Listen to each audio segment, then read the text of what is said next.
Next, organisation of business.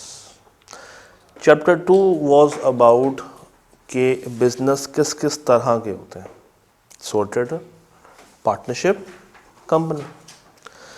Chapter 3 कहता है कि हर टाइप के अंदर कौन सा स्ट्रक्चर मौजूद होता। तो जिस तरह डिफरेंट टाइप्स हैं उसी तरह मेरे पास क्या है, डिफरेंट स्ट्रक्चर्स। ये एग्जांपल अभी क्या देखी थोड़ी देर पहले, तेज रफ्तार, तलवार और टोटका। यार हमने क्या कहा था कि इनके दरमियान क्या चीज़ क्रिएट हुई है, ऑर्गेनाइजेशन, जिससे ये कॉम्प्लेक्स काम भी आसानी से कर रहे हैं, एफिशिएंट वे में कर रहे हैं, इफ़ेक्टिव वे में कर रहे हैं और कम टाइम में वो सारा का सारा काम अचीव कर रहे हैं। तो लेट्स से मिस्टर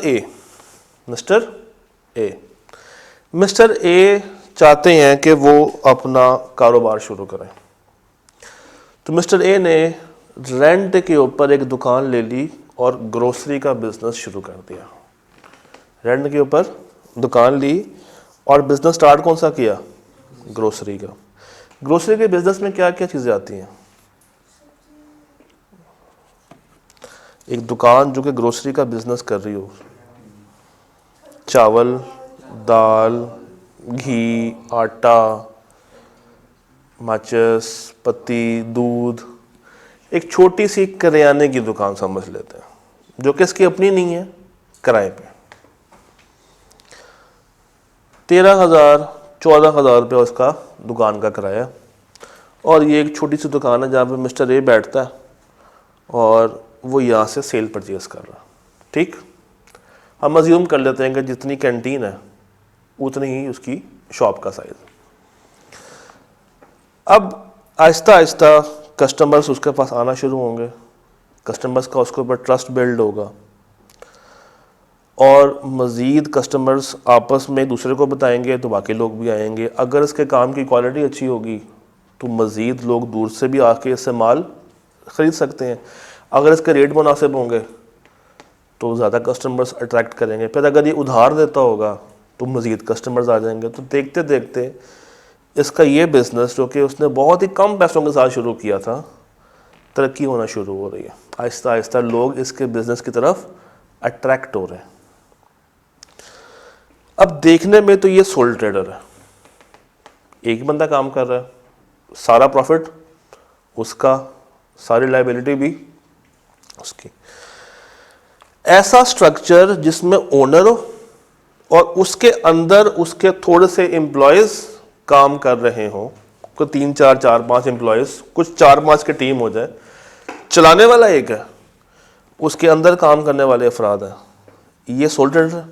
ऐसा ही है, सोल ट्रेडर के अंदर जो स्ट्रक्चर काम करता है that is called entrepreneurial structure या एंटरप्रेन्योरियल, जो कि one of the factor of production भी है। एंटरप्रेन्योर, लैंड, लेबर, कैपिटल और एंटरप्रेन्योर। तो याद रखिएगा सोल ट्रेडर के अंदर जो सेटअप है, जो स्ट्रक्चर है, उसका नाम क्या है, एंटरप्रेन्योरियल स्ट्रक्चर, जिसमें एक एंटरप्रेन्योर है, उसके अंदर टीम ऑफ एम्प्लॉयज है और मिल के बिजनेस कर रहे हैं। एम्प्लॉयज क्या पार्टनर कहलाएंगे, नहीं, एम्प्लॉयज पार्टनर नहीं कहलाएंगे। तो ये बात समझ आई। अल्लाह ने इसके काम में मज़ीद इजाफा कर दिया, इतना इजाफा कर दिया कि अब ये दुकान पूरी नहीं पड़ रही और इसकी भी ख्वाहिश है कि ये इस दुकान में मज़ीद चीज़ें भी लेकर आए, क्योंकि अब कस्टमर्स आ रहे हैं। कस्टमर आगे वो चीज़ें डिमांड करते हैं जो कि इसके पास है ही नहीं। क्यों नहीं है, क्योंकि दुकान का साइज़ छोटा है। तो इसने सोचा कि अब मैं खोलूँगा एक डिपार्टमेंटल स्टोर। अब आप ज़रा जहन में लेकर आए, एक डिपार्टमेंटल स्टोर कोई सा भी हो, उसमें डिफरेंट सेक्शंस बने होते हैं, डिफरेंट डिपार्टमेंट्स बने होते हैं। खाने पीने का डिपार्टमेंट अलग, कॉस्मेटिक्स का डिपार्टमेंट अलग, ज्वेलरीज का डिपार्टमेंट अलग, कपड़ों का डिपार्टमेंट अलग। तो मुख्तलिफ सेग्रीगेशंस हुई होती हैं। खाने बने होते, डब्बे बने होते हैं। जैसे ये देख रहे हैं, 1 2 3 4 5, फर्ज करें ये एंट्री है, यहाँ से ये कॉरिडोर है, एक डिपार्टमेंट, फिर दूसरा, फिर तीसरा, फिर चौथा, पांचवा और छठा, ये है डिपार्टमेंट्स। इसको एक और नाम में दिया जा सकता है, फंक्शंस। क्या? फंक्शंस। अब इसमें भी मालिक तो मिस्टर ए ही है और वो इस पूरे सेटअप को चला रहा है, हर डिपार्टमेंट को चला रहा है। इसमें और इसमें एक फर्क है, यहां पे स्केल छोटा था, ये इजीली उस स्केल को मैनेज कर रहा था, मगर जैसे ही वो फंक्शनल में गया या डिपार्टमेंटल में गया, काम बढ़ गया। इसकी भी जिम्मेदारी पड़ेगी, इसकी भी पड़ेगी, इसकी भी, इसकी भी, इसकी भी और इसकी भी। इसकी स्केल तो लिमिटेड थी, इसकी स्केल यहां पे किस में थी? ग्रोसरी में। इसने कॉस्मेटिक्स तो खोलनी, मगर उसको इतना आइडिया नहीं है। ज्वेलरी भी खोल दी, उसका भी आइडिया नहीं है। तो मैक्सिमम ये क्या कर सकता है, कुछ डेडिकेटेड रिसोर्सेज एम्प्लॉयज बाय से हायर करे और उस डिपार्टमेंट के ऊपर बिठा दे और कहे कि तुम इस डिपार्टमेंट को चलाओ। इसके साथ एक रिस्क भी है, चोरी हो जाए, फिर उसको सही प्रॉफिट रिपोर्ट ना हो, फिर क्योंकि उसको तो आइडिया ही नहीं है इस चीज़ का। उसको आइडिया किस चीज़ का था? ग्रोसरी का, यानी कि सिर्फ इस ग्रीन वाले डिपार्टमेंट का, इसके अलावा उसको कोई और आइडिया नहीं है। तो ये डिपार्टमेंटल स्ट्रक्चर कहलाएगा। अभी यहां पे कोई पार्टनरशिप डेवलप नहीं हुई। अगर सोल ट्रेडर है तो उसमें या एंटरप्रेन्योरियल होगा या डिपार्टमेंटल होगा। हाँ, इस चीज को कवर अप करने के लिए ये अब पार्टनरशिप्स के अंदर एंटर हो सकता है, क्योंकि उसका बिजनेस आहिस्ता आहिस्ता ग्रो करता चला जा रहा है। हो सकता है कि अपने साथ 2 से 3 पार्टनर्स ले आए। एक को कह दे कि तुमने ज्वेलरी और कॉस्मेटिक देखना है, एक को कह दे कि तुमने टॉयलेटरी और बाकी का सामान देखना है और मैं ग्रोसरी संभाल रहा हूँ। तो अब डिफरेंट पार्टनर्स हर अपना अपना इंडिविजुअल डिपार्टमेंट संभाल के बैठ गए। तो आहिस्ता आहिस्ता फिर हमारे पास आएगा तीसरा structure, that is called divisional structure. कौन सा स्ट्रक्चर? डिविजनल। डिविजनल में क्या है? डिविजनल में ये है कि ये डिपार्टमेंटल स्टोर पहले लाहौर में बना, एक ब्रांच। लाहौर में ही मल्टीपल डिपार्टमेंटल स्टोर्स बना लिए, एक DHA में, एक गार्डन टाउन में, एक गुलबर्ग में, एक समनाबाद में, एक गड़ीशाऊ में बन गए। एक बंदा एक टाइम पे क्या 6 जगहों पे मौजूद होगा? नहीं। और अभी तो ये लाहौर में बने हैं, लेट से 6 लाहौर में है तो 3 फैसलाबाद में, 2 मुल्तान में है, फिर एक सिंध में बन गया, फिर एक बहुत नीड आई तो कोयटा में बन गया। अब आहिस्ता आहिस्ता बिजनेस मजीद ग्रो करता चला जा रहा है। ये कहलाएगा डिविजनल स्ट्रक्चर, जहाँ पे मिस्टर ए ही है मालिक अभी भी और वो इस सारे सेटअप को संभाल रहा है। यहाँ पे भी वो अपने पार्टनर्स को इन कर सकता है, अगर वो सोल ट्रेडर से पार्टनरशिप में कन्वर्ट होना चाहे तो ऑप्शन है उसके पास, क्योंकि एक अकेला बंदा इतने बड़े सेटअप को संभाल नहीं सकता और इस पूरे सेटअप को चलाने के लिए उसको फाइनेंस की भी ज़रूरत पड़ सकती है। तो आहिस्ता आहिस्ता शायद ये पार्टनरशिप बना ले यहाँ पे, और जब यहाँ तक पहुँचे तो उसको कंपनी बनाने की ज़रूरत पड़ जाए। आइए देखते हैं ऑर्गेनाइजेशनल स्ट्रक्चर। पहला क्या था? Entrepreneurial. Owners take all the main decisions, कोई डेलीगेशन नहीं है, किसी और की जिम्मेदारी नहीं है। पूरा बिजनेस किसके इर्द गिर्द घूमता है? उस सोल ट्रेडर के, उस एंटरप्रेन्योर के। और सारे मैनेजमेंट कौन करेगा? वही करेगा। डिसीजन मेकिंग कौन करेगा? वही करेगा। हाँ, वो अपने साथ कुछ एम्प्लॉयज़ को रख सकता है और जो चीज़ें वो बेच रहा होगा वो स्मॉल नंबर ऑफ प्रोडक्ट्स होंगी। जैसे बिजनेस बढ़ता चला जाएगा ये ग्रो करेगा और किस में कन्वर्ट हो सकता है? फंक्शनल में। अब फंक्शनल में क्या होगा? ये यहाँ पे आ जाएगा और उसके अंदर डिफरेंट डिपार्टमेंट्स बनना शुरू हो जाएंगे। अगर मैं एक कंपनी की बात करूं तो कंपनी के अंदर भी डिफरेंट डिपार्टमेंट्स काम करते हैं, production department, HR department, sale department, accounts department, finance department, security department, और उसको चलाता कौन है? Board of directors. और अगर मैं डिविजनल की बात करूं, डिविजनल क्या था? हाँ, डिफरेंट एरियाज में। अब ये डिफरेंट एरियाज के तौर पे भी हम उसको डिवाइड कर सकते हैं, प्रोडक्ट्स के हिसाब से भी कर सकते हैं, कस्टमर्स के बिहाफ पे भी कर सकते हैं, और डिफरेंट प्रोसेसेस के बिहाफ पे भी कर सकते हैं। तो फर्ज करें एक लाहौर में खुल गई ब्रांच और एक कहाँ खुल गई? कराची में। लाहौर के अंदर भी क्या होगी? प्रोडक्शन, मार्केटिंग और अकाउंट्स, और वहाँ पे भी क्या होगी? प्रोडक्शन, मार्केटिंग और अकाउंट्स। दोनों को चला कौन रहा है? Board of directors. ये एक भी हो सकता है और एक से ज़्यादा भी हो सकता है। जैसे ये देख लेते हैं, ये वो मिस्टर ए बैठा हुआ है ऊपर छत पे, ओनर। इसकी 3 ब्रांचेस खुल गई हैं, एक लाहौर में, एक कराची में और एक इस्लामाबाद में। अब खुद तो ये बंदा एक टाइम में 3 जगह पे हो नहीं सकता। इसने क्या किया? इसने 3 अदद ब्रांच मैनेजर्स अपॉइंट कर लिए, पार्टनर नहीं, एम्प्लॉइज। एक एक्स है, एक वाई है और एक जेड है। एक्स से कहा कि तुम लाहौर की जिम्मेदारी, वाई से कहा कि तुमने कराची संभालना है, और जेड से कहा कि तुमने इस्लामाबाद संभालना है। हर ब्रांच मैनेजर के अंदर डिफरेंट डिपार्टमेंट्स काम कर रहे हैं। है ये डिविजनल, और डिविजनल में क्या होगा? डिपार्टमेंटल। एक्स के अंदर मार्केटिंग, एचआर, अकाउंट्स और प्रोडक्शन। वाई के अंदर भी मार्केटिंग, एचआर, अकाउंट्स और प्रोडक्शन, और जेड के अंदर भी मार्केटिंग, एचआर, अकाउंट्स और प्रोडक्शन। फिर इनको हर एक डिपार्टमेंट को इसने दे दिया डिपार्टमेंटल हेड, एचओडी जिसको कहते हैं। A B C D E F G H और आई जे के एल। इसको छोड़े, एसबीआई की बात कर लेते हैं। एसबीआई ओनर यहाँ पे आ गया, 8 औरंगजेब ब्लॉक, 32 औरंगजेब ब्लॉक, 2 ब्रांचें बन गई, 2 कैंपस बन गए। इस कैंपस का पीआरसी, उसका एचओडी, और उस एचओडी के अंदर डिफरेंट टीचर्स आ रहे हैं। इस कैंपस का कैफ, उस कैफ का एचओडी, और उस एचओडी के अंदर कैफ के डिफरेंट टीचर्स आ रहे हैं। इस कैंपस का सीफैब, सीफैब का एचओडी, और उसके अंदर डिफरेंट डिपार्टमेंट्स। इस कैंपस का टेस्ट सेशन, टेस्ट सेशन का एचओडी, एचओडी के अंदर डिफरेंट। तो इस तरीके से चलता है। और फिर हर डिपार्टमेंट के अंदर मजीद क्या काम कर रहे होंगे? ये पर्पल से क्या है? एम्प्लॉयज। हर डिपार्टमेंट के अंदर मजीद लोग जो काम कर रहे हैं वो कौन है? इसके एम्प्लॉयज काम कर रहे हैं।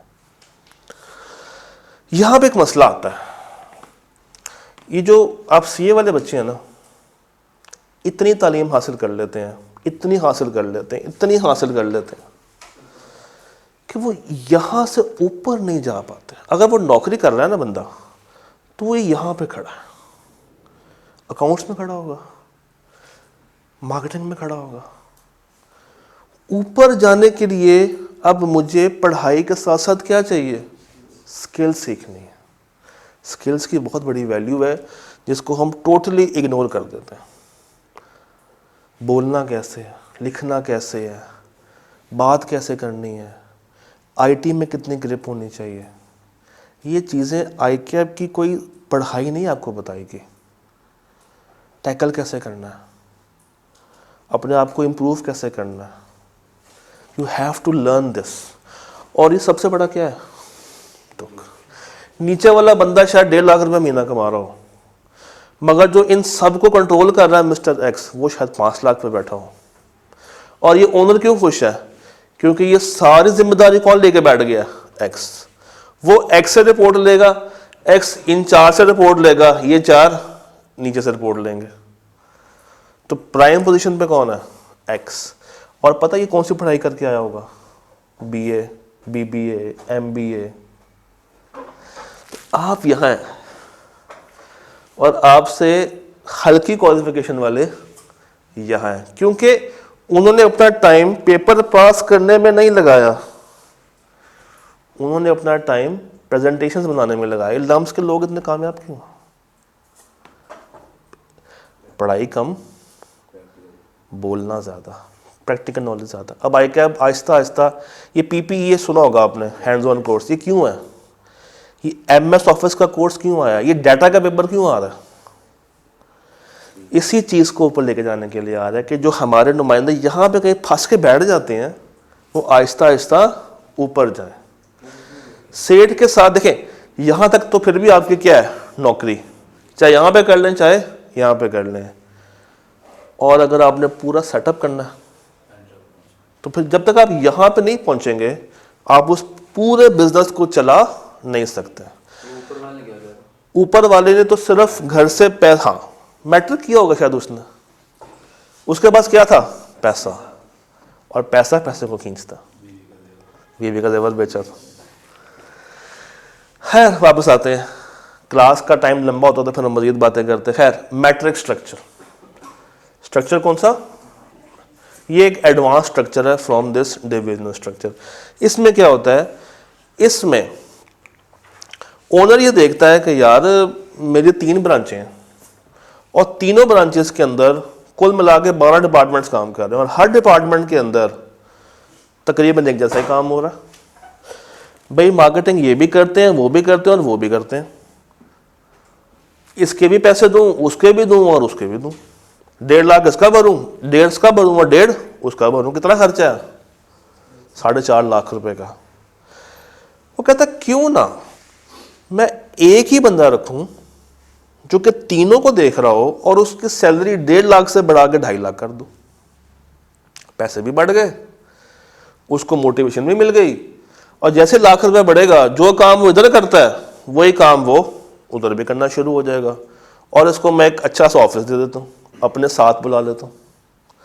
जो HR यहाँ पे जलील हो रहा है बेचारा, मैं कंपटीशन करवाऊंगा तीनों ब्रांचेस के अंदर, जिसकी ज़्यादा स्किल्स हुई उसको प्रमोट करके अपने साथ बिठाऊंगा कहाँ पे, हेड ऑफिस में, और उसको 1.5 लाख से उठा के 3 लाख दे दूंगा। अभी मैं कितना पे कर रहा हूँ 4.5 लाख, क्या 1.5 लाख का फायदा हो गया बैठे बिठाए। ये कहलाता है मैट्रिक्स स्ट्रक्चर, जहां पे ब्रांच मैनेजर अपनी जगह पे रहेगा, वो नहीं हिलेगा। ये डिपार्टमेंटल मैनेजर्स को उठा के ओनर अपने साथ मूव कर लेता है कहां पे, हेड ऑफिस में।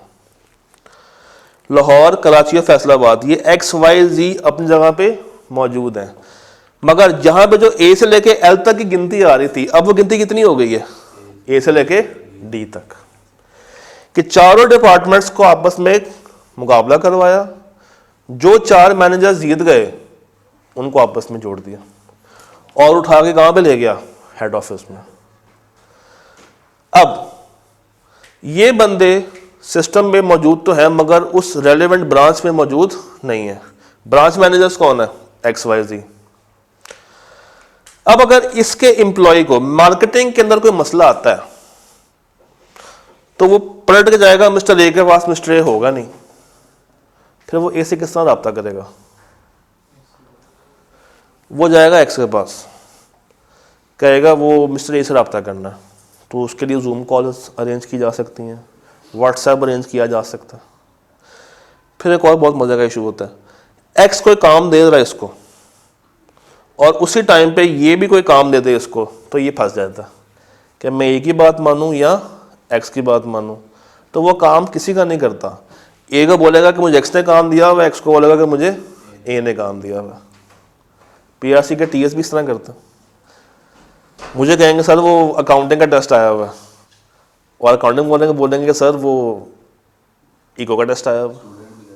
स्टूडेंट भी करते हैं, वो तो सबसे पहले करते हैं।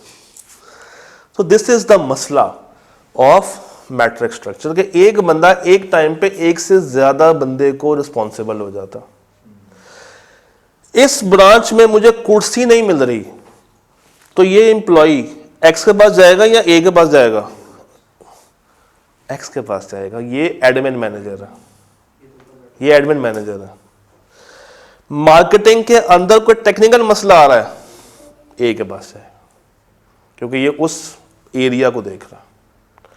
नेट नहीं आ रहा, X के पास जाएगा क्योंकि ये बंदा पूरी ब्रांच को देख रहा।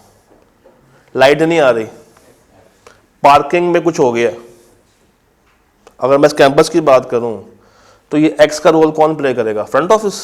नहीं, कोऑर्डिनेशन डिपार्टमेंट, कोऑर्डिनेशन डिपार्टमेंट जो सबको जोड़ के चल रही है।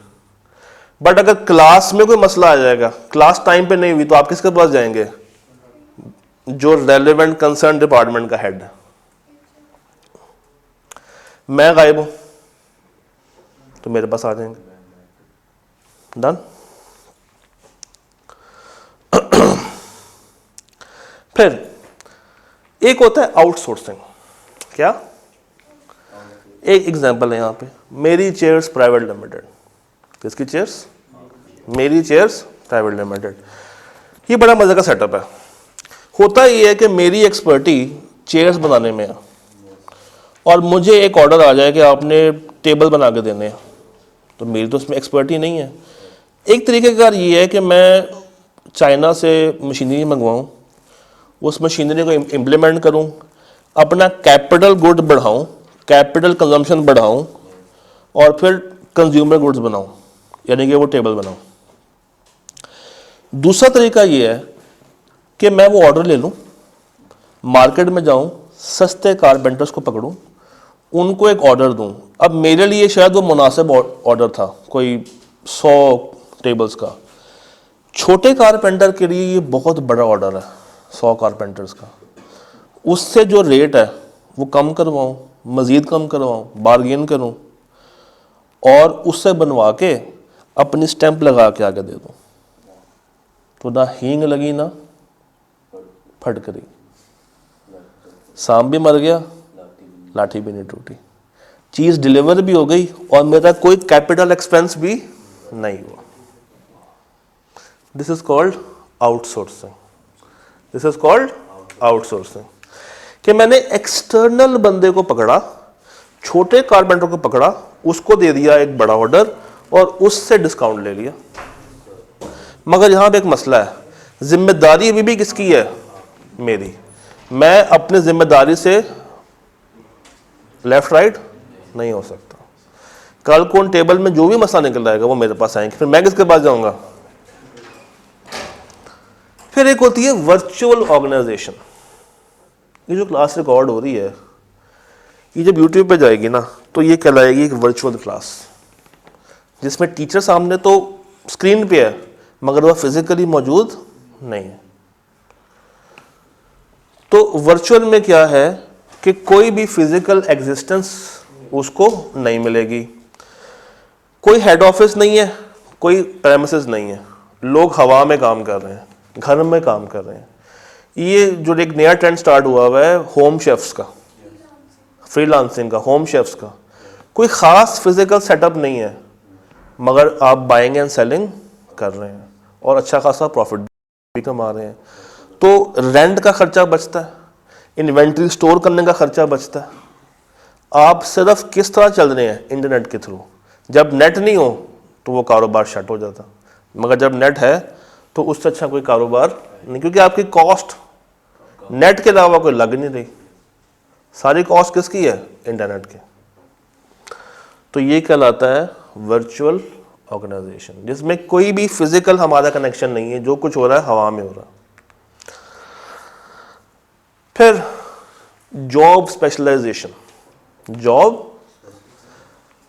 मैं जरा वापस लेके जाऊंगा आपको पीछे। क्या इन 3 बंदों ने अपने अपने काम को वक्त के साथ साथ स्पेशलाइज किया? 9 घंटे लग रहे थे, फिर 6 पे आए।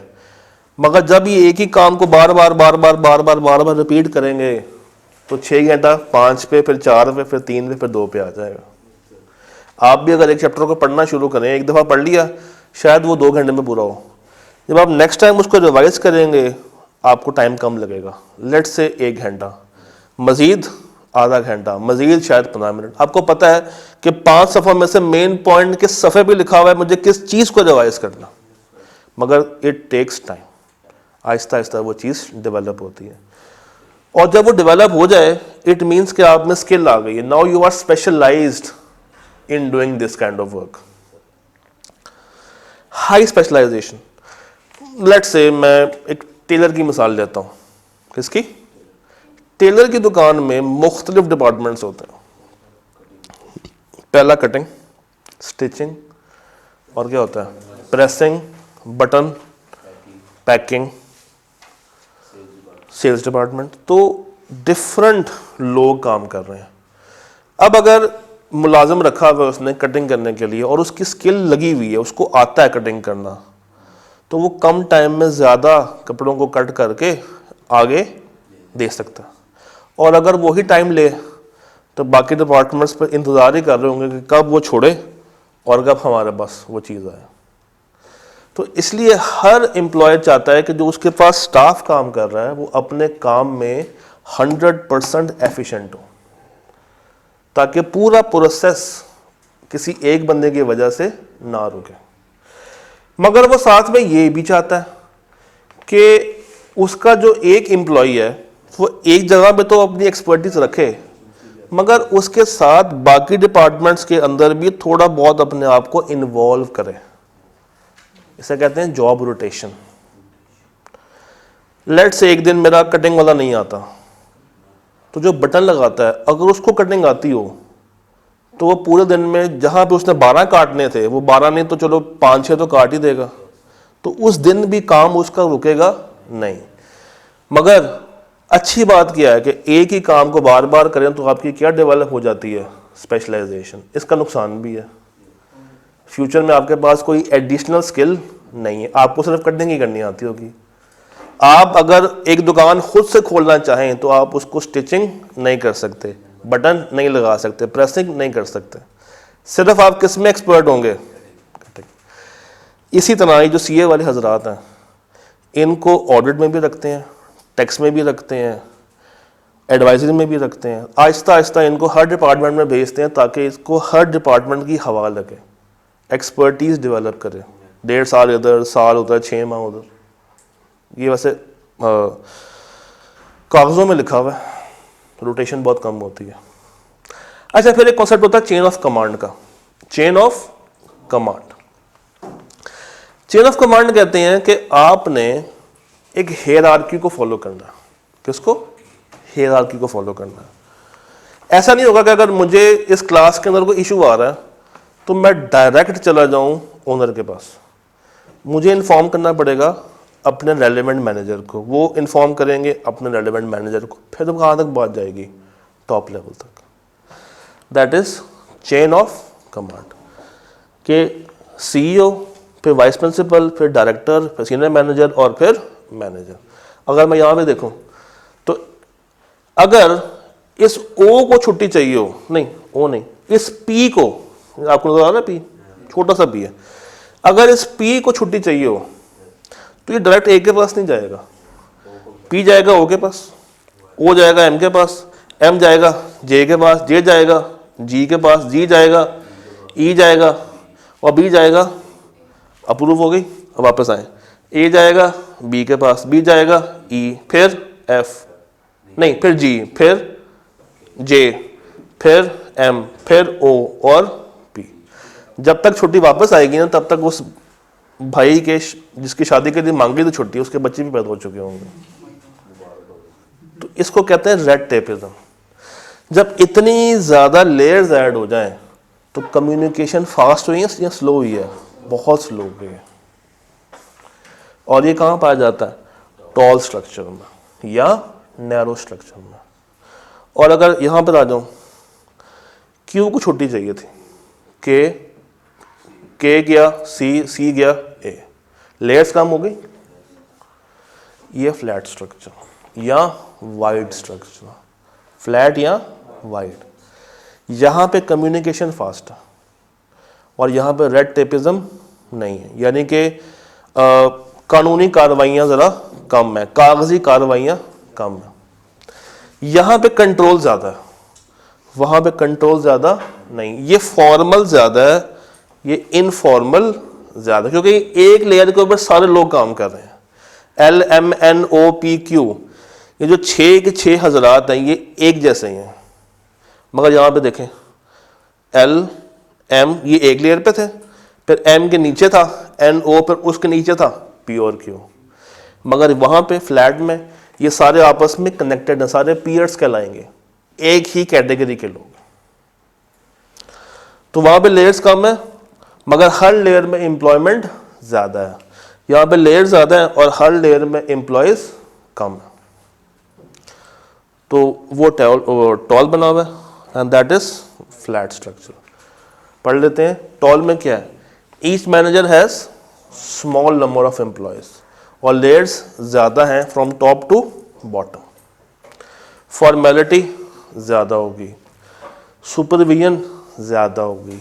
यहाँ पे मुझे वो बंदा चाहिए जो कि स्पेशलाइज स्किल रखता है, क्योंकि मुझे एम्प्लॉयज़ कम कर दिए हैं हर लेयर में, मगर यहाँ पे टीम वर्क चाहिए, यहाँ पे फ्लेक्सिबिलिटी है, यहाँ पे हर कोई दूसरे को मशवरा दे सकता है, इनफॉर्मल ये ज़्यादा। देन सेंट्रलाइज्ड और डिसेंट्रलाइज्ड। सेंट्रलाइज से मुराद है कि एक हेड ऑफिस है और वही सबको कंट्रोल कर रहा, और डिसेंट्रलाइज्ड क्या है कि हर ब्रांच अपनी प्लस माइनस की खुद से मालिक है। ये कैंपस डिसाइड करता है कि दोनों कैंपसेस की फ़ी कितनी होनी चाहिए, सेंट्रलाइज्ड है। और अगर हर कैंपस को इख्तियार मिल जाए कि वो सिर्फ अपनी ही डिसाइड कर सके, डिसेंट्रलाइज्ड। इन्नलिल्लाहि व इन्ना इलैहि राजिऊन। अब आपने एक काम करना है, दोनों चैप्टर्स को पढ़ के डन हो जाएगा इतना सा काम। कल मुलाकात करते हैं 6 के साथ, 1 के साथ, और अगर टाइम बचा तो हम इसमें 4 को जोड़ने की कोशिश करेंगे। ठीक है जी, अल्लाह हाफिज़।